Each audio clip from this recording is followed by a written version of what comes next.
y'all, welcome back. Mandy with My Hectic Life Pets, where we talk about all things pet and pet related. And today we're gonna go over some of the supplies you will need before you bring that first cat home. So the first thing you're gonna need is a food bowl. I mean, we have to feed them, of course.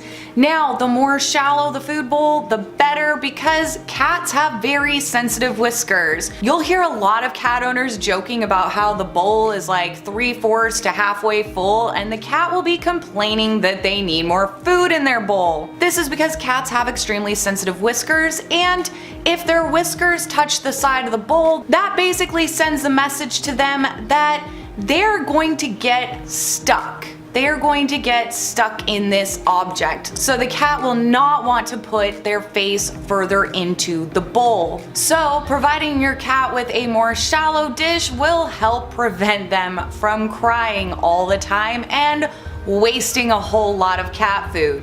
Now, there are a lot of different options as far as cat bowls go. I tend to prefer the stainless steel bowls as they stay much cleaner. Now, of course, you're gonna need some sort of water dish. Now, when it comes to cats, they prefer running water, so I tend to be a big fan of water fountains. Now, not everybody has room to set up a water fountain for their cat, so of course, you can use a water dish, but I would suggest actually not keeping your water dish next to the cat's food bowl. Cats are extremely fastidious creatures, and keeping their food and water together might discourage the cat from wanting to drink from the water, as since cats already prefer running water, they also don't like to eat near water, as they don't want their drinking water to be contaminated by their food. Now that we've got their food and water dishes squared away, they need food. Cats need food. Now, cats are obligate carnivores, which means that they need to get their protein from meat, and they tend to thrive best on a very high protein diet. There are a ton of different diets available out there,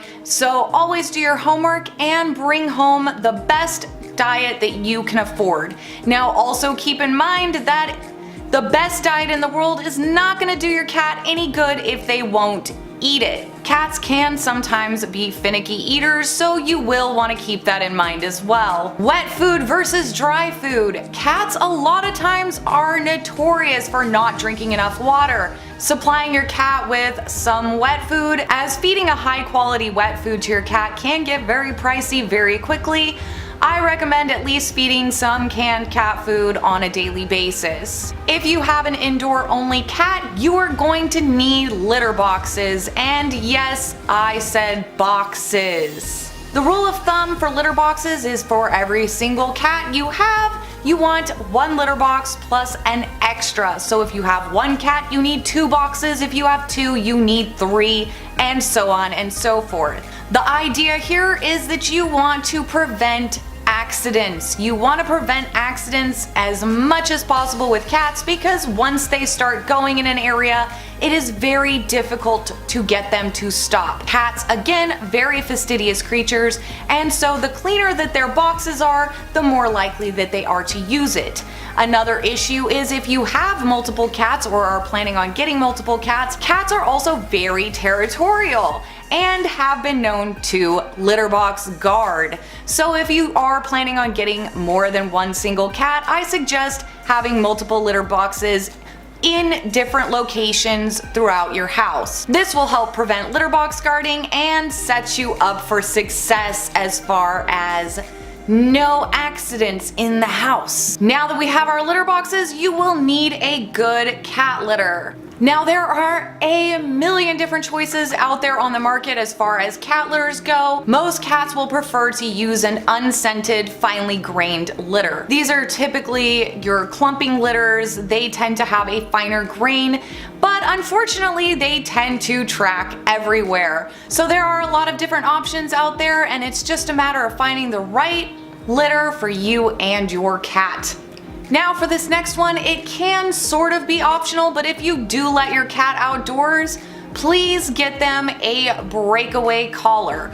You don't want to use a normal collar on a cat, as they can sometimes get caught on things, and this could potentially be fatal for your cat. There are a lot of really cute breakaway collars that are designed specifically for cats, keeping them in mind because they do climb up on things. They are constantly climbing up on trees, going into bushes, and they can get hooked on something. This will allow your cat to be able to break free of the collar without getting harmed. Now, of course, you will want to buy a tag for this collar, and that way, if your cat is found by a neighbor or something, they will know that it has an owner and are more likely to return it. Now, a big thing about cats is they love scratching on all sorts of surfaces. Now, they do this not only to sharpen up their claws, but they also do this to mark their territories. Cats are extremely territorial, so they like to scratch on surfaces to say, hey, this belongs to me, this is my turf. Now, this can be a problem if you don't have enough surfaces that you want them scratching on, and they end up scratching on your furniture, your walls, your carpet, your staircase.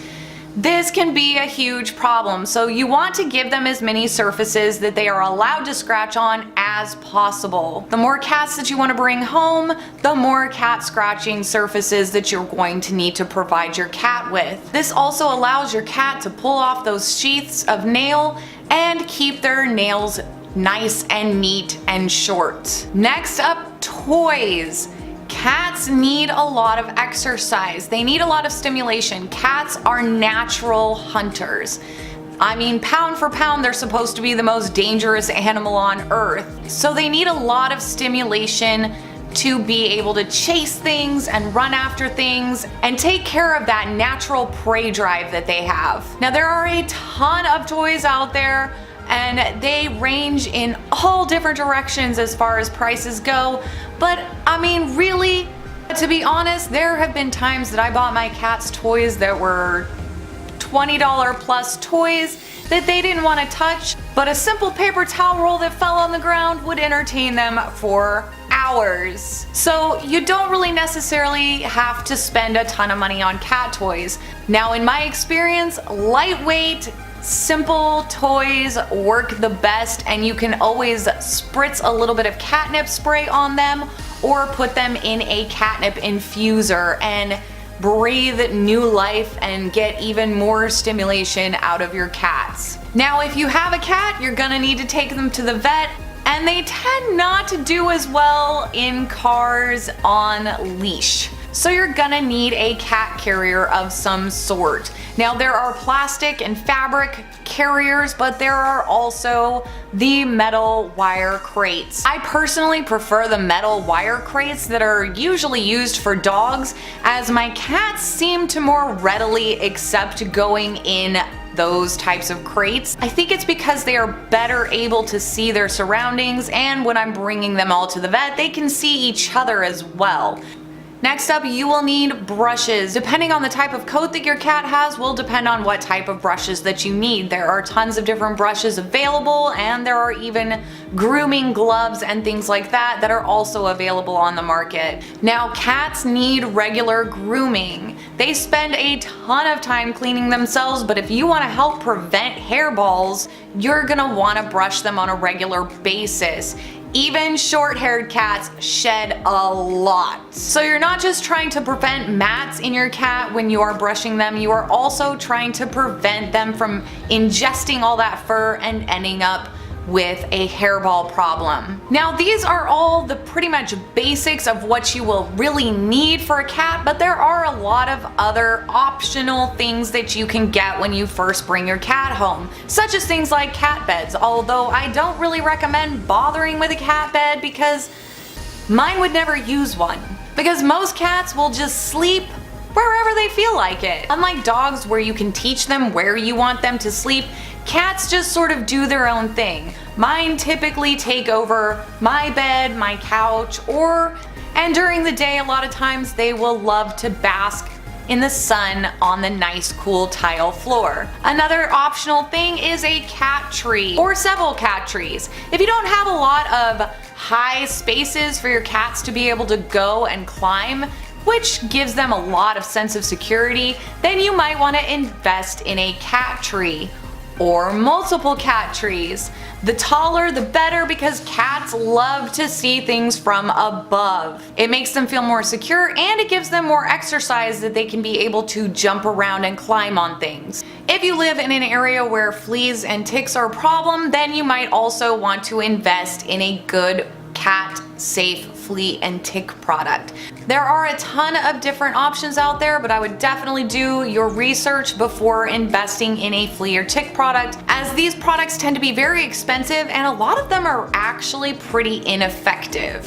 One optional thing that I highly recommend you get is an airtight container to store your food in. Especially if you only have one cat in your home, then food can get stale in the bag really quickly. So investing in a nice airtight container can help keep your food from going stale and from you wasting money. So I do definitely recommend getting an airtight sealed container to store your cat food in. Nail clippers, depending on how you are going to be taking care of your cat and their nails, is also an optional thing. If you do provide your cat with enough surfaces to scratch on, then they should not really need to have their nails trimmed unless they are an elderly cat that can no longer groom themselves properly. Most healthy cats will take good enough care of their nails and their grooming needs that you won't necessarily need to trim their nails, unless you have a cat that's an extremely aggressive scratcher, in which case you might need to trim their nails just so that they don't necessarily injure you. And a couple of fun products to keep around the house that are completely optional is catnip, which comes in different forms. I prefer the sprays because it doesn't make a mess, but there are other different forms of catnip that are available out there. Catnip tends to help breathe new life and encourage cats to go towards things like their scratching posts instead of your furniture, and it can breathe new life into the toys that they have. Another fun one to keep around is cat grass. The cat grass that we usually will see in stores is organic wheatgrass or an organic oat blend of grass. These are completely safe for the cats, and it can sometimes help with the roughage of easing digestion. Plus, if you do keep live plants in the house, it'll give them an appropriate plant that they can chew on. So for any of you out there bringing a cat home for the very first time, congratulations! They're a ton of fun and they are wonderful pets. So anyway guys, that's all I really have for y'all today. As always, thank you so much for watching. I love you guys, and I will see you in my next video.